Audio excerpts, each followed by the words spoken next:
70이 넘어서 목소리가 잘 안 나와요. 그러고 이렇게 쨍쨍한 목소리로 하나님 찬양해 주셔서 감사합니다. 장로님의 삶의 고백이 담긴 찬양이라는 느낌이 들어서 가슴이 뭉클했고요. 왜 날 사랑하나, 왜 날 사랑하나. 내가 사랑받을 만한 것이 있어서 사랑받은 게 아니라 전폭적인 하나님의 전적인 은혜로 우리에게 주어진 사랑이죠. 그래서 기독교인들의 삶은 뭐라고 얘기하냐면은 흘러 넘침의 윤리학, 그런 말을 쓰는데요. 신학자들이 이제 흔히 하는 얘기입니다. 내 속이 채워졌어요. 그리스도로 말미암아 채워졌고, 그 채워지고 나니까 그것이 흘러서 누군가에게 사랑을 전달해주고 싶은 삶, 이것이 이제 흘러 넘침의 삶이라고 얘기할 수 있겠습니다.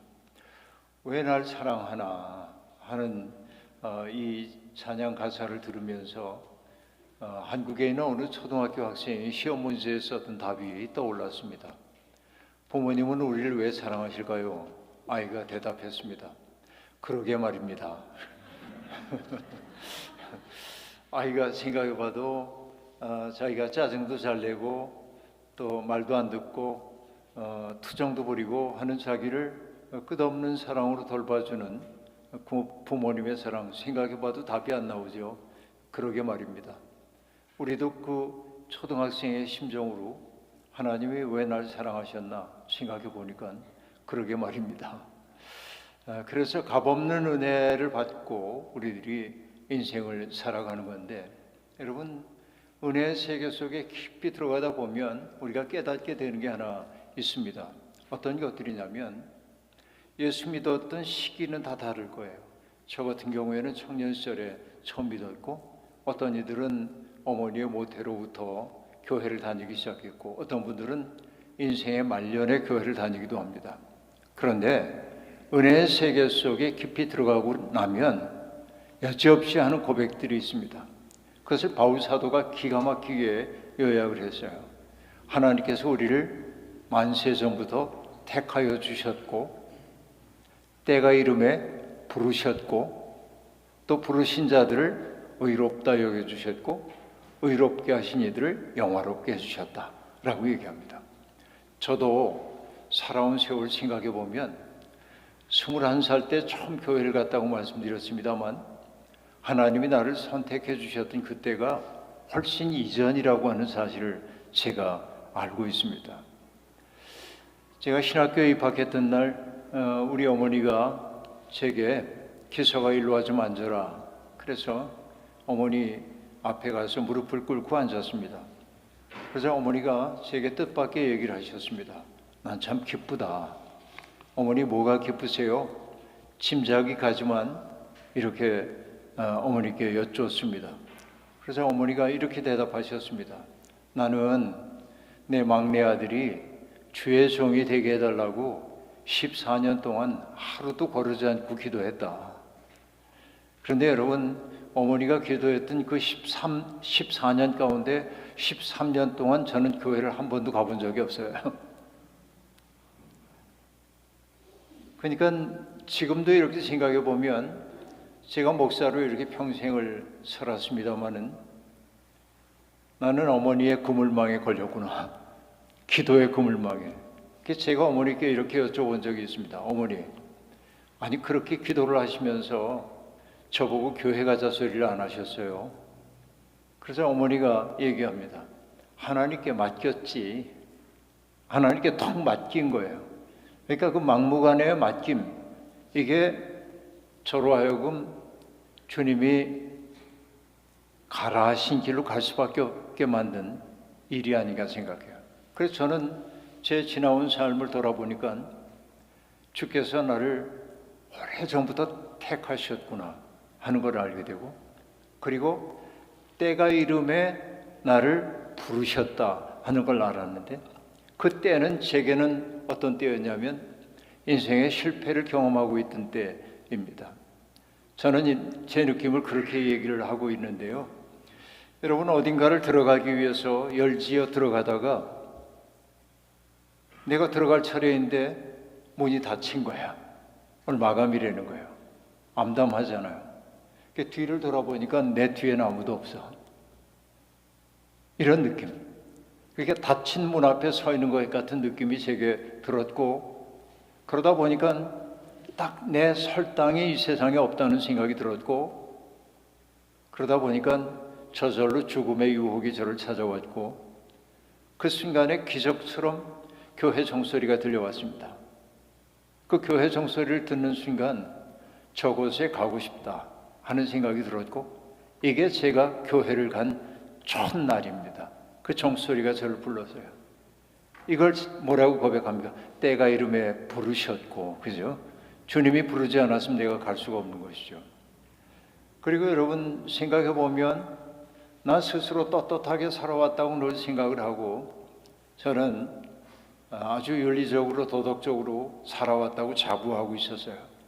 그런데 어느 날 하나님의 은혜를 경험하고 나니까 내 내면 속에서 일어나고 있었던 온갖 부끄러운 것들이 떠오르게 되고, 정말 견딜 수 없는 내 모습, 누추한 내 모습을 보게 됐어요. 그런데 여러분, 이 얘기를 그대로 어거스틴이라고 하는 성인이 들려주고 있습니다. 하나님의 은혜를 받았을 때 그는 이렇게 얘기하죠. 하나님은 내가 보기 싫어서 내 뒷전으로 숨겨두었던 나의 부끄러운 모습을 내 눈앞에 들이대며 보라시는 것이었습니다. 그렇죠? 그러고 나니까 여러분, 내가 부끄럽고 수치스럽고 남에게 숨기고 싶었던 그 일들을 기억의 공간 깊은 곳에 깊이 감추어두고 살고 있었는데, 하나님의 은혜가 내게 들어오는 순간 감춰졌던 그것들이 하나하나 들춰져서 내 눈앞에 보이는 거예요. 그러고 나니까 자기의 비참함을 알게 되죠. 내가 이렇게 대단한 사람인 줄 알았지만은 내가 떳떳하지 못한 사람이구나 하는 생각이 들게 되고, 그러다 보면 눈물이 터져 나올 수밖에 없는 거고, 그때 하나님의 은혜가 나를 포근하게 감싸는 거고, 감싸 주었을 때 내 마음속에 느껴지는 것이 뭐냐면은 마침내 고향에 당도한 것 같은 느낌이 들고, 마침내 내가 나의 삶과 화해한 것처럼 느껴져요. 그 경험을 뭐라고 얘기하냐면 부르신 이들을 의롭다 해주시고, 그죠? 내 행위로서 의롭게 해주는 게 아니에요. 그리고 여러분, 의롭게 하신 이들을 영화롭게 하신다고 얘기했어요. 이 영화로움이라고 하는 것은 남들보다 높은 자리에 올려지는 것이 영화로움이 아니라, 우리가 누릴 수 있는 가장 큰 영화로움이 뭐냐? 하나님은 우리의 마음속에 하나님의 꿈을 심어주시고 하나님의 꿈을 이루기 위해 사는 삶으로 우리를 초대해 주셨어요. 우리 같은 자에게. 그러니까 하나님의 꿈을 우리 속에 심어주시고 그 꿈을 이루는 사람으로 세워주신 것 자체가 영화로움이에요. 그러니까 여러분, 이것이 우리의 신앙의 경험이라고 얘기할 수 있겠습니다. 근데 여러분, 이 은혜 속에 들어가게 되면 나의 내면 속에 일어나는 변화들이 있어요. 그거는 첫날부터 해왔던 얘기인데, 인생이 고마움이구나 하는 걸 알게 돼. 내가 사랑의 빚을 지고 살고 있구나 하는 걸 알게 돼. 그리고 사람들이 사뭇 이쁘게 보이기 시작해요. 그러니까 여러분, 저는 이걸 뭐라고 얘기하냐면, 은혜가 들어가면 사람들은 정 깊은 사람이 된다. 그러니까 은혜가 들어가면 다른 사람의 눈에서 티끌을 빼겠다고 하는 사람이 아니에요. 다른 사람의 눈에 어려있는 눈물을 볼 수 있는 사람이 되는 것입니다. 그러니까 은혜가 들어가면 사람들은 다른 사람을 함부로 대할 수가 없어요. 그들을 소중한 사람으로 대하기 시작해. 저는 그걸 뭐라고 얘기하냐면 아낌, 이게 내 삶 속에 들어와. 다른 사람들에 대한 친절함, 그리고 아끼는 마음, 이런 것들이 우리 속에 들어올 때 내가 비로소 은혜의 세계 속에 들어갔다고 말할 수 있어요. 성경을 아무리 많이 읽어도, 그리고 기도를 아무리 오랫동안 한다고 해도 누군가를 따뜻하게 친절하게 대하는 마음이 내게 없다면, 그리고 어떤 사람을 아끼는 마음이 내게 없다고 한다면, 여러분, 우리는 이렇게 얘기할 수밖에 없어요. 성전의 마당만 밟았다라는 거예요. 우리가 이렇게 산다면 얼마나 비참한 일이겠습니까? 그죠? 그러니까 여러분, 오늘 이번 기회에 우리가 아브라함을 통해 삶을 배우고 있는데, 아브라함은 하나님의 부르심에 적극적으로 순종을 했고, 그리고 그의 삶의 목표를 딱 정했죠. 하나님이 정해주신 목표입니다. 무엇이었습니까? 너를 통하여 무수 사람들이 복을 받게 될 거다. 나는 복의 통로가 되는 사람이야. 그러니까 만나는 모든 사람들에게 복을 전하는 사람으로 사는 거야. 여러분도 생각해 보십시오. 내가 그 마음으로 살 때 다른 사람들을 어떻게 대하겠습니까? 저도 아침이면은 하나님 앞에 기도합니다. 뭐라고 기도하냐면, 하나님, 여러 가지가 있지만은 간결하게 얘기하면 이래요. 하나님, 오늘 내가 많은 사람과 만날 텐데 저의 눈과 마주 바라본 사람들이 저의 눈을 통해서 하나님의 눈길을 느끼게 해주시고, 나의 눈길과 만난 사람들이 깨끗하고 맑은 마음으로 살아야겠다는 마음이 떠오르게 해주십시오.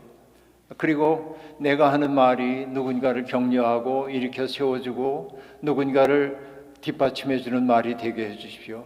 내가 손을 내밀어 누군가와 악수를 나눌 때 주님께서 나를 통해 그를 붙잡아 주십시오. 이렇게 기도하는 거죠. 이게 날마다 바칠 수밖에 없는 기도입니다. 그러니까 여러분, 바로 그게 영화로움이라는 생각이 들어요. 세상에 출세 못해도 괜찮아요. 여러분, 돈 많지 않아도 괜찮아요. 나를 통해 하나님의 은총이 흘러가고 있다고 한다면 얼마나 좋습니까? 근데 여러분, 우리는 마치 동맥경화에 걸린 사람들처럼 은혜가 흘러가지 못하도록 나를 막고 있는 것들이 너무 많아요. 그 뭐 때문에 그럽니까? 죄 때문에 그러죠. 그래서 여러분, 죄라고 하는 거 이러저러한 게 죄라고 얘기하지만 다른 말로 죄를 설명하면 이렇게 말할 수 있습니다. 자기 속으로 구부러진 마음. 달리 얘기하면 뭐냐면, 나를 세상의 중심에다 놓고 사고하는 그 마음이 죄예요. 근데 은혜가 들어오면 어떻게 되냐면, 나를 중심에다 놓고 생각하지 않고 다른 사람의 처지를 헤아리는 것이 마땅한 일이 되기 시작해요. 이게 은혜의 세계라고 얘기할 수 있습니다. 그러니까 아브라함은 복의 통로가 되는 은혜를 받았어요. 근데 아브라함은 무엇이 또 아름답다고 얘기했습니까? 이해관계가 엇갈리고 있을 때 아브라함은 자기의 이익을 먼저 취하는 사람이 아니라 뭘 먼저 취했습니까? 더 소중한 것을 다른 사람에게 넘겨주려고 해서 특권의 포기를 얘기했습니다. 롯과 재산 분쟁이 있었을 때 아브라함이 했던 일 여러분 기억나시죠? 네가 좋아하면 나는 우하겠고 네가 우하면 나는 좋아하겠다 하면서 자기의 특권을 내려놔서 평화를 만드는 사람이었다고 이야기를 했습니다. 그뿐만 아니라 그는 누군가에게 책임을 지는 사람이었습니다. 어려움을 겪는 사람을 바라보면 그의 어려움을 덜어주려고 했죠. 단까지 쫓아가서 잡혀갔던 조카 롯을 되살려오는 이런 일들을 했던 것이 아브라함입니다. 그러니까 여러 가지 삶의 요소가 있어. 그런데 오늘 우리가 보고 있는 그 말씀은 어떤 얘기냐면, 아브라함은 환대의 모범을 보여준다라고 하는 이야기입니다. 어느 날 아브라함이 자기 장막 앞에 이렇게 있는데 낮 시간이었습니다. 그러니까 좀 졸렸는지 모르죠. 꼼박하고 있다가 어느 순간 눈을 들어보니까 자기 앞에 낯선 사람 셋이 있습니다. 그 낯선 사람이 있는 것을 보고 아브라함은 경계하기보다는 달려나가 마치 하인인 것처럼 그들 앞에 엎드립니다. 그리고 그들에게 이렇게 이야기를 합니다. 먼 길 오셨으니, 내 집에 이렇게 찾아오셨으니 제가 가서 대야에 물을 떠올 터이니 손과 발을 좀 씻으시고 여기 시원한 그늘 밑에 좀 쉬고 계시면 제가 음식을 좀 장만해 올 터이니 좀 여기에 머물러 주십시오 라고 얘기합니다. 그래서 그들이 받아들여요. 이 대목을 우리들이 봅니다. 여러분, 낯선 사람입니다. 그 낯선 사람들의 먼 길을 온 것 같은 그 행색을 바라보면서 아브라함이 환대해 주었던 것은 유목민들의 문화를 반영하는 것이긴 하지만, 우리의 모임의 첫 시간부터 얘기했던 거, 낯익었던 세계를 떠난다고 하는 것은 취약해진다고 하는 것이고, 취약해질 때 비로소 보이는 세계가 있다고 얘기했고, 내가 연약해 본 경험이 있기 때문에 오늘 고통당하는 사람들을 연민의 마음으로 바라볼 수 있다고 얘기를 했었죠. 그러니까 나그네였었기 때문에 나그네들의 쓰라린 마음을 헤아리고 그 앞에서 납작 엎드려서 그들을 자기의 삶 속으로 환대하여 드리고 있는 것을 알 수 있습니다. 여러분, 우리도 살아갈 때 내가 정말 행복할 때는 언제냐면 누군가가 나를 따뜻한 마음으로 환대해 줄 때 얼마나 마음이 좋은지 모릅니다. 왜? 누군가가 나를 환대해 준다고 하는 것은 나에게 설당을 허락해 주는 것과 마찬가지이기 때문에 그렇습니다. 여러분, 내가 어딘가에 갔는데 대면대면하고 그리고 정말 나를 아주 형편없는 사람으로 취급할 때 우리의 마음이 얼마나 힘든지 모릅니다. 몇 해 전입니다마는 제가 보스턴에 갔는데 보스턴에 호텔에 이렇게 묵고 있는데 아침이면 아침 먹으러 내려가잖아요. 거기 딱 이렇게 내려가니까 그 식당에서 맞아주는 분이 풍채가 아주 좋은 얼굴빛이 검은 분이었습니다. 딱 누구처럼 생겼냐면 옛날에 영화 시스터 액트라고 하는 영화에 나왔던 오피 골드버그입니까? 똑같이 생겨서 깜짝 놀랐어요. 근데 그분이 보통은 이제 오면은 자리를 안내해 주거나 이제 그러잖아요. 그런데 제 앞에 성큼 다가와서 50cm 가까이 이렇게 와서 간밤에 잘 잤냐고 묻고, 그리고 뭐 불편한 거 있으면 내게 다 요구하라고 얘기하면서 자리를 안내해주고 여기에 있는 접시를 가지고 뭘 떠오면 돼, 자세하게 친절하게 대답해줘. 그런데 이분이 나를 부르는 호칭이 뭐냐면 허니.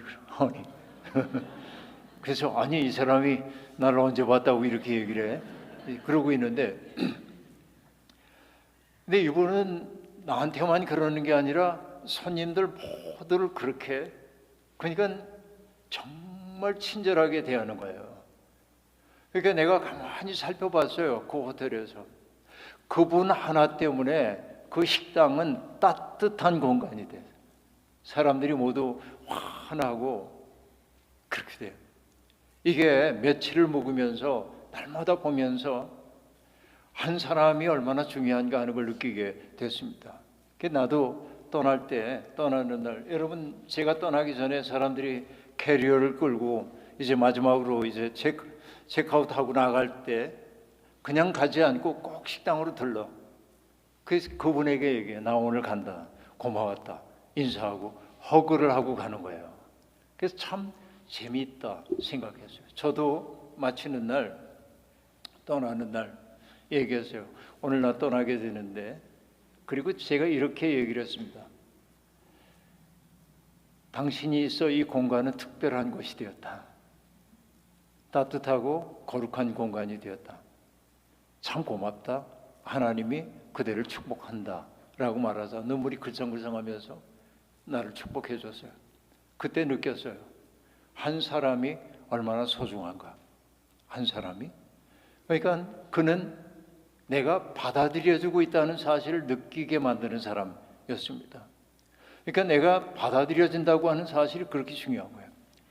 여러분, 제가 여기 와가지고서는 한국에 어떤 유튜브를 이렇게 영상을 하나 봤는데 이런 영상이에요. 노숙자는 아닌데 굉장히 가난하게 살고 있는 영감님 한 분이 시장 어귀에 있는 어떤 그 포장마차와 별반 다를 바 없는 간이식당, 거기에 가가지고 음식을 얻어먹는 거예요. 근데 가면은 평소에 굶기 때문에 그런지 몰라도 한 5인분 정도 식사를 하는 거예요. 돈은 안 내고 물론. 그러면 이 주인 사장님은 여성인데 그분에게 음식을 이렇게 줄 뿐만 아니라 그분은 고마워할지도 않아. 음식 먹으면서 그냥 퉁명스럽게 얘기해. 김 줘. 그러면 이분은 또 김을 챙겨가지고 이렇게 줍니다. 그러고는 이분이 떠날 때 뭐냐면 달걀을 한 10개쯤 삶아가지고 이렇게 들려줘요. 그분한테. 근데 뭐라고 얘기하냐면 옆에 상인이 얘기해. 7년째 매일 그러고 있대. 여러분, 어떤 사람 한 끼 대접하는 건 가능해요.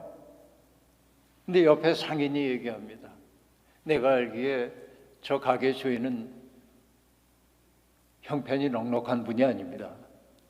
그런데도 그분 오면은 7년째 그렇게 따뜻한 밥을 대접해 줬다는 거죠. 저는 그분 만나고 싶어요. 어떤 마음으로 그러고 있는지. 그러면서 떠오른 사람이 동화 작가인 권정생 선생님이 떠올랐습니다.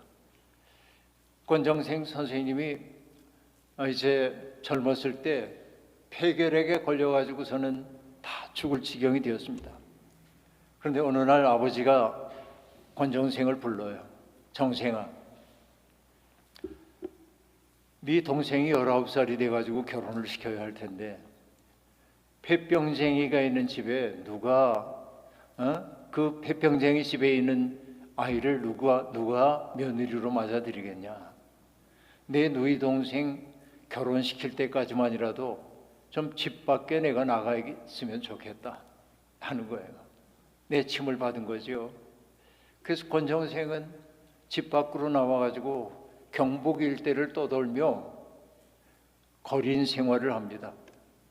그러니까 어린 시절에 이 정말 한국의 위대한 동화 작가인 권정생은 거린 생활을 했던 거예요.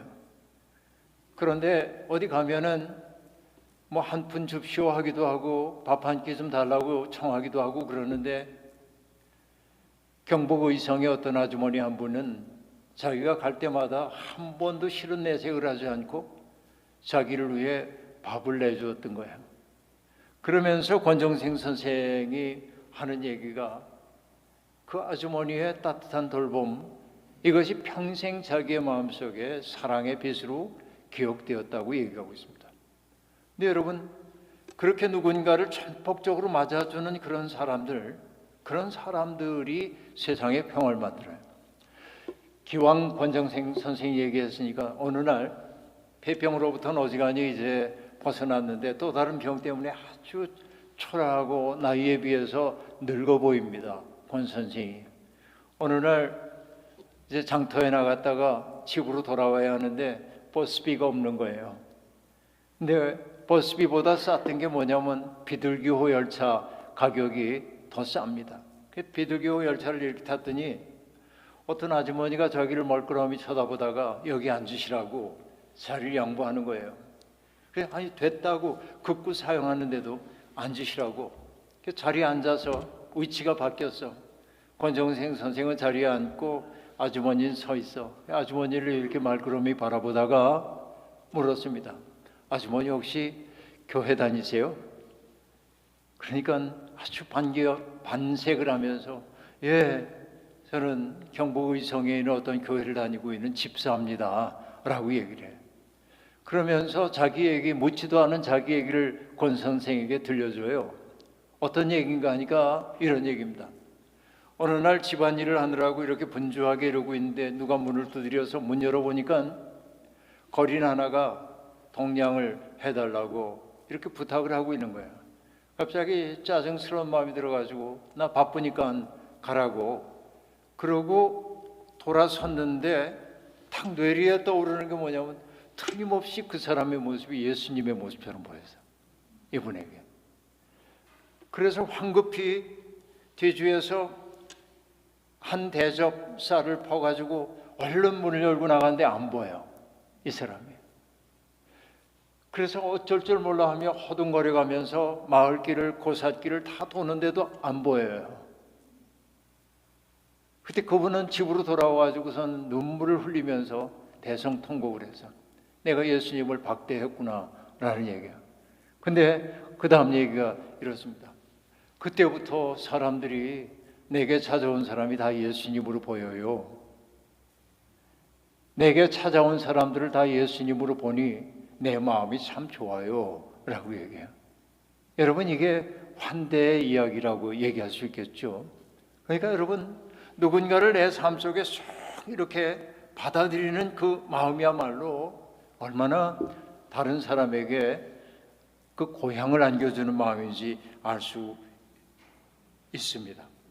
근데 어쨌든 아브라함이 그 나그네들을 이렇게 환대해 주자 나그네들이 기꺼이 초대를 받아들였고 그리고 그들을 위해 음식을 장만하는데 아브라함이 손이 큽니다. 어떻게 했다고 말하냐면 아내 사라에게 밀가루 세 스와로 빵을 만들라고 얘기해요. 여러분, 세 스와라는 건 그냥 똑같지는 않지만 우리식으로 얘기하면 세 말입니다. 세 말. 그러니까 밀가루 세 말로 음식을 만들면 얼마나 많은 사람이 먹을 수 있는 거예요? 어마어마한 양이라고 볼 수 있습니다. 그 나그네들이 대식가였나요? 그런 건 아닐 거예요. 여기 숨겨진 의미가 있어요. 나중에 얘기하겠습니다. 그 다음에는 자기는 집짐승 떼가 있는 우리로 가가지고 기름진 좋은 송아지 한 마리를 잡아서 하인에게 주고 요리를 해오라고 얘기합니다. 나그네 3명입니다. 닭 한 마리 잡으면 되잖아요. 아니면은 조그만 염소 한 마리 잡으면 되잖아요. 그런데 살찐 송아지 한 마리를 잡았다고 얘기하고 있습니다. 물론 이것은 융숭한 대접을 의미하는 것처럼 보이기도 합니다. 마침내 음식이 장만되자 아브라함은 그 엉긴 젖과 우유와 송아지 우리와 빵을 가지고 나그네들 앞에 차려놓고 그들이 잡수는 모습을 옆에서 마치 웨이터처럼 그 옆에 서서 지켜서 있어요. 언제라도 서비스할 수 있도록 처신하고 있는 것입니다. 한 집안의 족장인 아브라함이 마치 하인처럼 처신하고 있는 것을 볼 수 있는데 바로 이러한 모습에서 우리가 느낄 수 있는 것은 뭐냐면 겸비의 그리스도의 모습의 모형을 보고 있는 것이지요. 빌립보서 2장에 보면 우리가 잘 알고 있는 케노시스 얘기가 등장합니다. 그는 근본 하나님의 본체시나 하나님과 동등됨을 취할 것으로 여기지 아니하시고 자기를 비워 종의 몸을 입고 이 땅에 내려오셔서 그렇죠? 죽기까지 순종하셨다. 왜? 우리를 하늘의 세계로 들어올리기 위해서. 그런 얘기입니다. 여러분, 이 얘기가 무슨 말인지 이해하기가 좀 어려울 텐데 이렇게 얘기해 보겠습니다. 강원도 원주에 살고 있었던 서예가인 무의당 장일순 선생님은 정말 서예가로 일가를 이룬 분입니다. 난도 기가 막히게 치는 분이고요. 그런데 그분은 겸손한 분입니다. 어느 날 아는 사람들과 함께 뚝방길을 이렇게 걷고 있는데 겨울이었겠죠. 저쪽에서 군고구마 파는 리어카가 있는 걸 보고 장일순 선생이 물끄러미 그걸 바라보고 있어요. 동행했던 사람이 선생님이 군고구마가 자시고 싶은가 보다. 그래서 여쭈어요. 선생님, 군고구마 자시겠어요? 무의당 선생님이 얘기합니다. 아니, 그게 아니고 저 글씨 좀 봐. 보니까 군고구마, 삐뚤빼뚤 쓴 군고구마가 거기에 적혀 있어요. 그래서 장일순 선생이 이렇게 얘기합니다. 저 글씨가 진짜 글씨야. 저기에 비하면 내 글씨는 가짜야. 근데 제가 얘기했죠. 이분이 유명한 서예가라고. 제자는 도저히 받아들일 수 없는 말이에요. 아니 선생님 그게 무슨 말씀이세요? 그러자 장 선생님이 이렇게 얘기합니다. 저 글씨에는 절박함이 있잖아. 저게 진짜야. 어? 절박함이 있잖아. 그런 분이에요. 마음으로 바라보는 분이에요. 근데 그분이 들려준 얘기 가운데 이런 얘기가 있어요. 여러분 옛날 여기 어르신들은 경험 있는지 모르지만 우리 옛날에 화장실이 아니라 물만 내리면 싹 내려가는 화장실은 옛날 얘기고 저는 여러분 고등학교 다닐 때 처음으로 그 좌변기라는 걸 봤는데 친구 집에 갔는데 우리가 지금 사용하는 화장실 같은 덮개가 있는 화장실을 봤는데 어떻게 이용하는지를 도무지 알 수가 없어. 고2 때인데 그게 굉장히 당황했어요. 이걸 올라서야 되나 어떻게 해야 되나 당황했던 적이 있는데 그러니까 우리한테 익숙한 것은 그저 뭐 수세식도 서울에 와서 처음 본 거고 시골에서는 화장실이 아니라 뒷간이죠. 왜 뒷간이 있었냐면 농사 짓는 사람들에겐 다 그게 거름이기 때문에 여러분 저도 기억이 나요. 지금도 어머니 아버지가 했던 얘기가 있습니다. 누나나 형들이 저녁이 돼가지고 옆집으로 마시러 가면 늘 하는 얘기가 뭐냐면 오줌은 집에 와서 놀아, 그런 얘기예요. 왜? 그거 다 자원이기 때문에 그래. 이게 다 그랬던 시절입니다. 그러니까 여러분, 좀 지저분한 얘기인데 할 수 없어요. 옛날에 다 똥통이 있었단 말이에요. 변소, 뒷간. 그러니까 젊은 사람들은 상상할 수 없는 것입니다만, 나무 이렇게 판자 두 개가 딱 있고 가운데가 뚫려 있는데 여름에는 잘 떨어뜨려야 돼요. 그렇지 않으면 풍덩하기 때문에 각도 조절을 매우 잘해야 하고, 겨울에는 또 쌓이잖아요. 이렇게 얼고, 아주 어려운 시절을 우리가 그렇게 보냈습니다. 휴지도 없었죠. 지푸라기 같은 걸 비비비비하고 해가지고 다 사용하고 그러던 때입니다. 최고로 좋은 건 뭐냐면 인력, 달력 가운데 매일매일 넘어가는 인력. 그러면 너무 행복한 거야. 그런 화장실 때입니다. 이제 장인순 선생님에게 어떤 사람이 똥독에 빠졌어. 그러면 몇 가지 부류의 사람들이 있다는 거예요. 첫 번째 뭐냐면, 아니 더럽게 왜 저길 들어가서 코를 쥐고 돌아서는 사람이 첫 번째. 두 번째 사람은 어떠냐면 차마 돌아서지 못하고 얘기하는 거야. 빨리 나와, 거기 있으면 그 위생이 좋지 않아, 말하는 사람이 있어. 세 번째 사람은 그 더러운 마음을 애써 달래면서 내 손잡고라도 좀 나와, 그런 사람이 있다는 거예요. 대단한 사람이죠, 그 사람만 해도. 근데 모의당 선생님이 얘기합니다. 나 같으면 말이야, 나도 똑같이 그 똥독에 들어가서 잠시 그 사람과 이야기를 나누다가 이렇게 얘기하겠대. 여기는 냄새도 나고 이 얘기하기에 적절하지 않으니 우리 함께 나가는 게 어떨까? 그러고 함께 나가겠대. 여러분, 너무 상상하지 마세요. 그런데 여러분, 바로 그 얘기가 뭐냐면 근본 하나님과 본체시나 그분이 하나님과 동등됨을 취할 것으로 여기지 아니하시고 자기를 비워 종의 몸을 입고 여기까지 오셨어. 이게 예수 그리스도 사건이잖아요. 그것을 히브리서는 뭐라고 얘기합니까? 그분도 육체 가운데 계실 때 많은 시험을 당하셨기 때문에 시험 당하는 사람들을 도우실 수 있습니다 라고 말합니다. 우리에게 있는 대제사장은 우리의 연약함을 동정하지 못하시는 분이 아니십니다. 왜? 고통을 겪었기 때문에 고통받는 사람들을 도우신다는 거죠. 그러니까 아브라함이 몸을 낮춰가지고 그들을 엎드려 영접한 것과 족장인데 마치 웨이터가 그러는 것처럼 옆에 붙어서서 섬기려고 하고 있는 이 모습이 예수 그리스도의 어떤 먼 그림자를 보여주고 있다고 제가 얘기했던 것은 그 때문입니다. 그런데 아브라함이 이 세 분이 누구인지를 지금 몰라요. 아직은 모르고 있는 거예요. 그냥 낯선 나그네입니다. 근데 아브라함이 그들을 초대하며 했던 얘기가 있어요.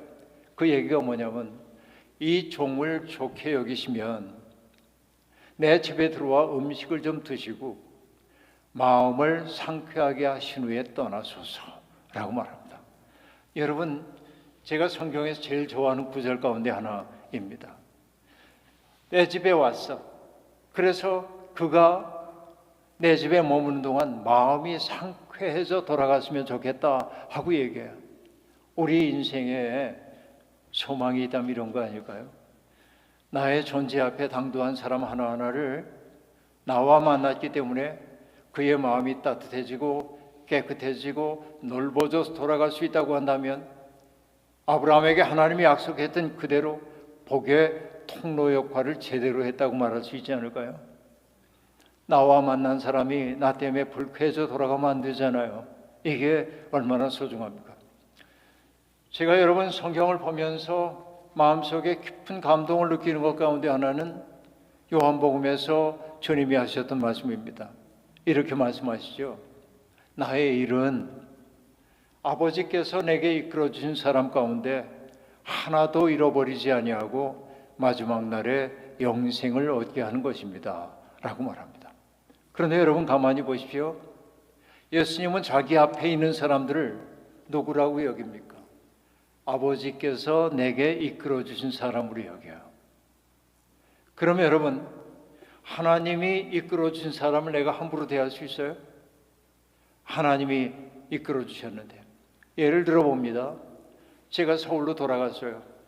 근데 어느 날 어떤 사람이 나를 찾아와요. 목사님 좀 만나주세요. 그러면서 서울 가거든 목사님 꼭 만나보라고 조민호 목사님께서 저를 보내셨습니다. 그러면은 여러분, 그 낯선 사람이지만 그는 나에게 누구와 같은 사람이에요?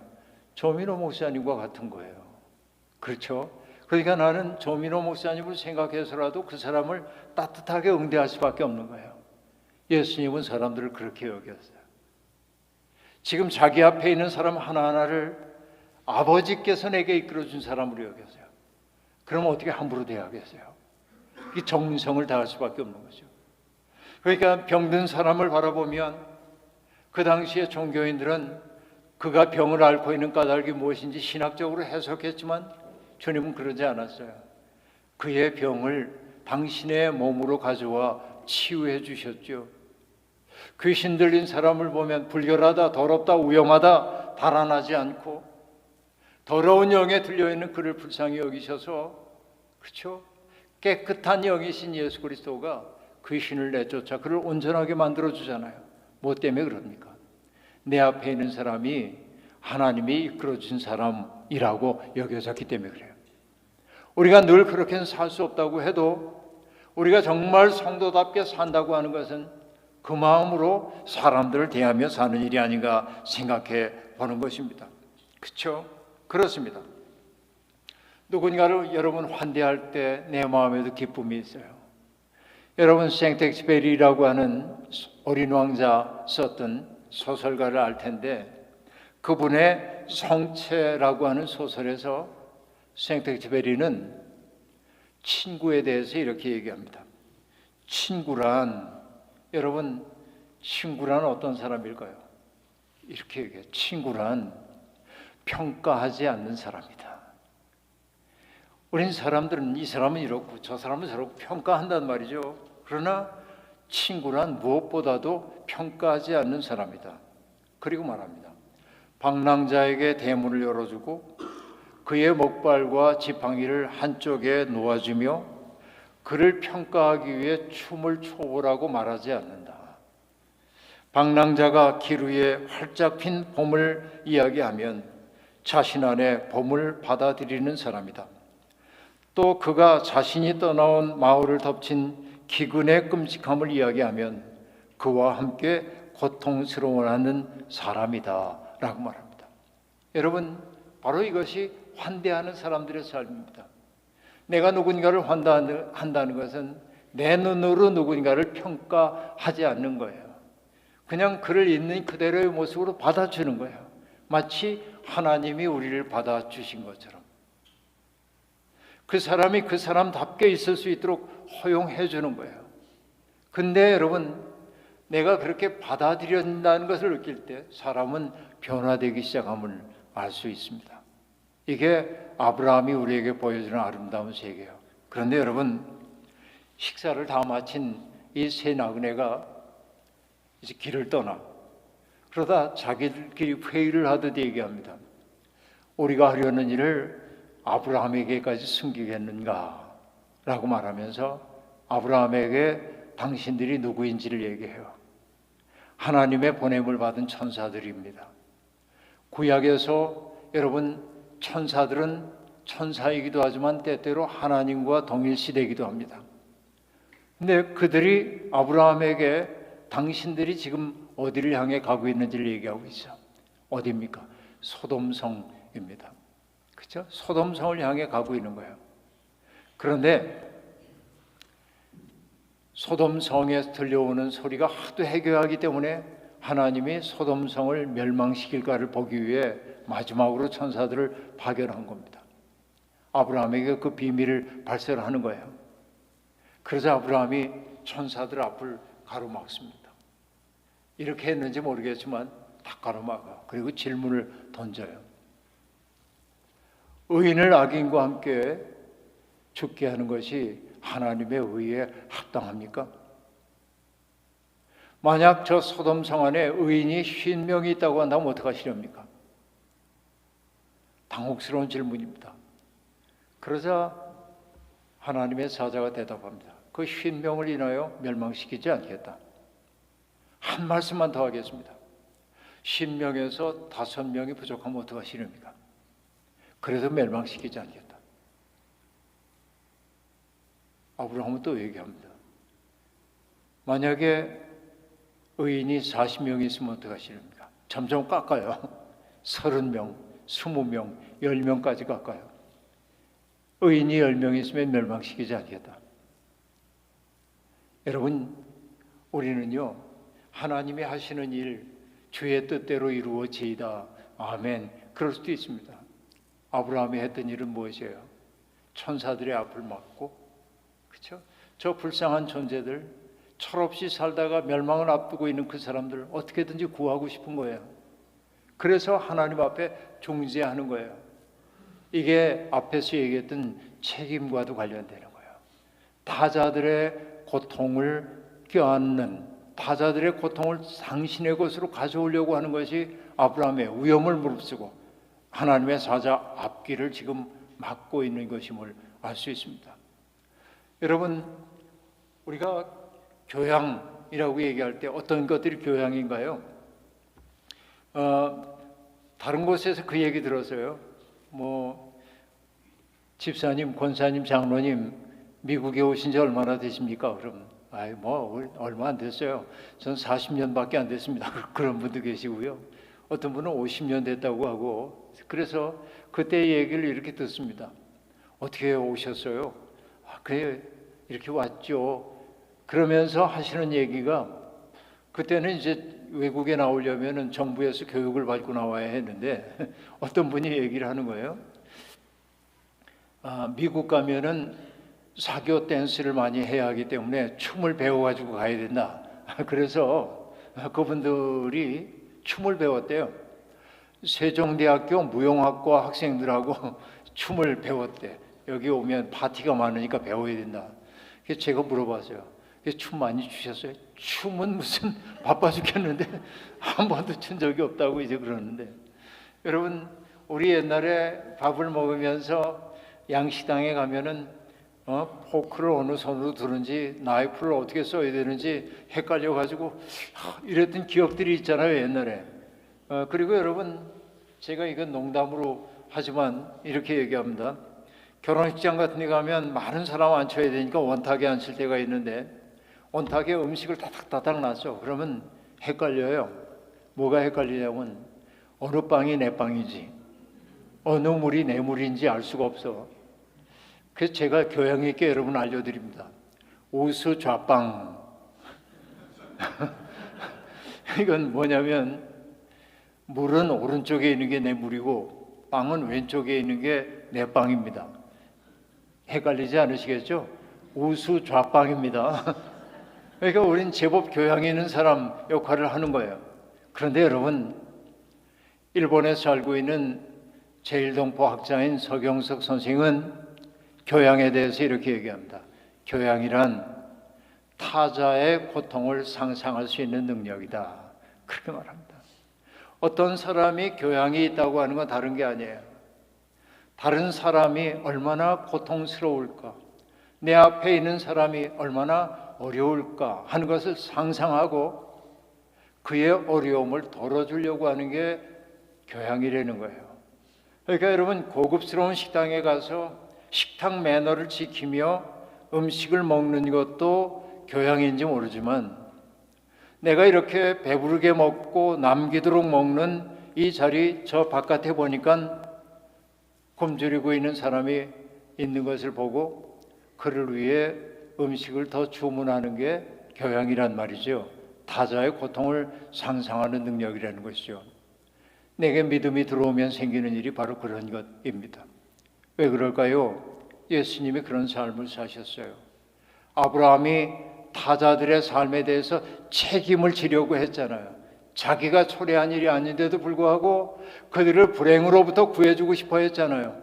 이게 예수 그리스도 아닙니까? 병든 사람이 있으면 병든 사람의 고통을 내 것으로 가져와요. 어제도 말씀드렸지만 나 환자를 보면 사람들은 다 피하여 달아나지만은 그의 몸에 손을 대요. 부정함을 당신에게로 가져와 정화시켜 주는 거예요. 뭐 때문에 그렇습니까? 그렇게 하지 않으면 견딜 수 없는 따뜻한 마음이 있기 때문에 그래요. 그래서 여러분, 이 자리에 계신 여러분 한 사람 한 사람의 서러움과 고통과 세상 사는 동안 누군가로부터 받았던 모멸감, 이런 것들 우리는 꽁꽁 숨겨두고 있지만은 주님은 그 모든 상처의 기억들, 그것들을 불쌍히 여기시면서 내 마음의 고통을 내가 안다, 그러면서 우리를 받아주시잖아요. 그래서 예수님과 만난 사람들은 모두 다 변화되잖아요. 이게 여러분 아름다운 삶이라고 얘기할 수 있습니다. 그러니까 아브라함은 바로 그 마음으로 살았던 거죠. 그러니까 하나님이 아브라함에게 해주셨던 약속은 뭐냐면, 그렇게 환대 경험을 하고 난 다음에 아브라함에게 얘기하죠. 내년 이맘때 너희들이 꿈에도 그리던 자식을 품에 안게 될 거다라고 얘기합니다. 장막 뒤에서 그 얘기를 듣은 사라가 웃죠. 왜 웃냐고 그러니까 웃지 않았다고 얘기합니다. 아니, 내가 웃었다라고 얘기해요. 내가 웃었어. 이삭이야. 이삭의 이름 뜻은 웃음이에요. 바로 누군가를 따뜻하게 맞아들여주는 그 따뜻함 속에서 하나님의 약속의 씨가 발화되고 있음을 보여주고 있는 대목입니다. 아까 얘기했죠. 새 스아에 빵을 만들고 송아지를 잡았대. 그걸 뭘 얘기합니까? 이삭의 탄생을 기뻐하는 잔치와 연결되는 잔치임을 알 수 있어요. 하나님 나라의 잔치가 그렇게 이루어지고 있음을 우리들이 알 수 있는 것이죠. 저는 여러분 꿈꿔봅니다. 우리들이 아브라함과 같은 마음을 품고 정말 다른 사람들을 귀히 여기는 사람들이 되었으면 좋겠고요. 오늘 이 자리에 예배 드리고 있는 여러분 한 사람 한 사람이 어제도 말씀드렸습니다만 하나님의 꿈임을 잊지 말기를 바랍니다. 저는 우리 한마음교회에 이런 꿈을 품으시라고 말씀드리고 싶어요. 제가 아주 좋아하는 기독교 전설 얘기 마지막으로 들려드리겠습니다. 서양의 스톤 운동의 아버지라고 불리우는 베네딕토라고 하는 성인이 있었습니다.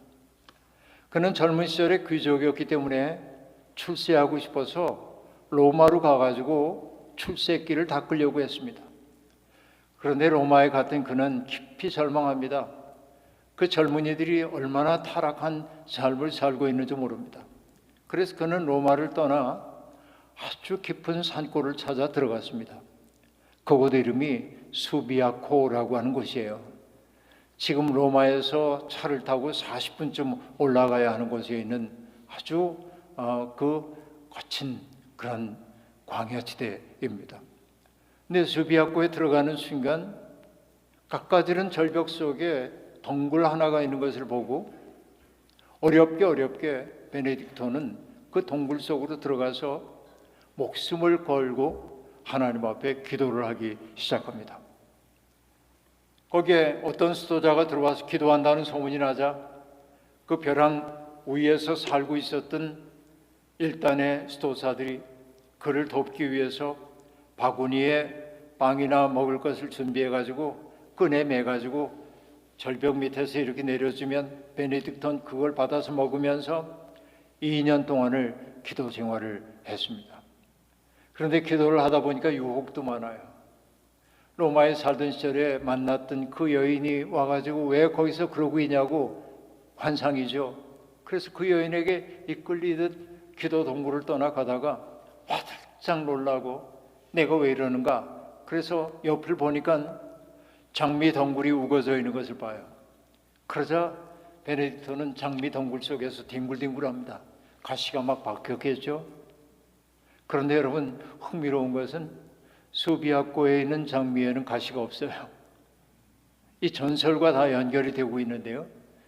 그러고 이제 다시 기도 동굴로 가가지고 그렇게 기도 생활을 하는데 많은 수도사들이 찾아옵니다. 그래서 우리들의 사부가 되어달라고 그래서 베네딕토는 부득이하게 몬테 카지노라고 하는 이탈리아의 중부 지역으로 가서 수도를 짓고 거기에서 수도 생활을 시작합니다. 기도 동굴이 비워졌습니다. 그런데 인근 마을에 살고 있었던 한 여인이 있었습니다. 무슨 충격을 받았는지 모르지만 바람만 불면 정신이 온전해지지 않아서 사방을 떠돌면서 다치기도 하고 그리고 한 어려움을 겪기도 하는 겁니다. 가족들은 너무 힘들었습니다. 그런데 백방으로 손을 써봐도 이 여인의 병세가 좋아지지 않는 거예요. 그런데 어느 날 그 여인이 바람 부는 날 헤매다가 수비아코에 있는 베네딕토의 기도 동굴에 들어가서 하루를 묵었습니다. 그리고 그날 이후에 그 여인은 온전해졌어요. 저는 그 이야기를 너무나 좋아합니다. 저는 우리 한마음교회가 수비아코에 있는 베네딕토의 기도 동굴과 같이 되기를 원해요.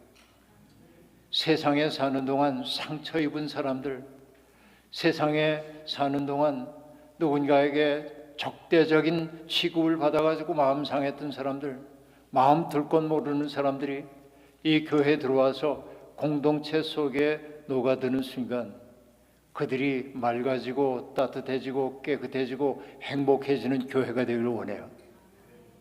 여러분 할 수 있어요. 왜냐하면 서로가 귀히 여기기 시작하면 돼요. 하나님의 뜻에 순종하고 그리고 내 특권을 내려놓고 서로의 삶에 대해서 책임을 지려고 하고 바로 내 옆에 있는 사람이 하나님이 내게 이끌어 주신 사람이라고 하는 사실을 명심하면서 살기 시작할 때, 그래서 하나님 앞에서 내 이웃들의 아름다운 삶을 위해 책임지려는 마음을 품게 될 때 한마음교회는 그 수비아코의 기도 동굴처럼 사람들을 치유하는 공간이 될 거고 바로 이런 일들을 통해서 하나님이 영광 받으실 줄로 믿습니다. 아브라함을 통해서 우리에게 주신 이 귀한 말씀 생각하면서 오늘 이후에 우리가 마음속에 품어야 할 것, 내 앞에 온 모든 사람들에게 나는 이 마음으로 대해야 돼. 마음을 상쾌하게 하신 후에 떠나소서. 나와 만나 그대가 행복해지기를. 이 마음으로 우리가 살게 될 때 우리는 평화를 만드는 사람, 생명의 씨앗을 심는 사람이 될 겁니다. 이 일을 위해 우리가 부름받았습니다. 잊지 마십시오. 삶이 아무리 힘겹고 곤고하다고 해도 그 마음으로 살게 될 때 우리를 통해 그도 복되지만 그 마음을 품는 내가 더 복받은 사람임을 알게 될 겁니다. 이 마음을 가슴에 품음으로 여러분의 남은 생이 주 안에서 평강하고 기쁨으로 가득 차기를 주의 이름으로 축원합니다. 자비로우신 하나님, 한마음교회 교우들과 동행한 이 시간들이 얼마나 기쁜지 알 수 없습니다. 하나님, 많은 어려움 가운데서 이 교회가 오늘까지 든든하게 설 수 있었던 것은 하나님의 각별한 사랑 때문임을 믿습니다. 우리 힘으로 여기까지 오지 못했습니다. 주께서 인도해 주시고 지켜주셨기에 지금까지 왔습니다. 하나님, 그 하나님에 대한 감사의 마음이 이 교회의 기둥이 되게 도와주시고 하나님을 영화롭게 하려고 하는 성도들의 뜨거운 마음이 또 다른 기둥이 되어서 이 교회를 든든히 세워가도록 역사하여 주시옵소서. 날마다 성숙한 신앙인이 되게 도와주시고 우리의 성숙한 삶을 통하여 하나님의 영광이 온 누리에 퍼져가도록 우리를 사용하여 주옵소서. 예수님의 이름으로 기도하옵나이다.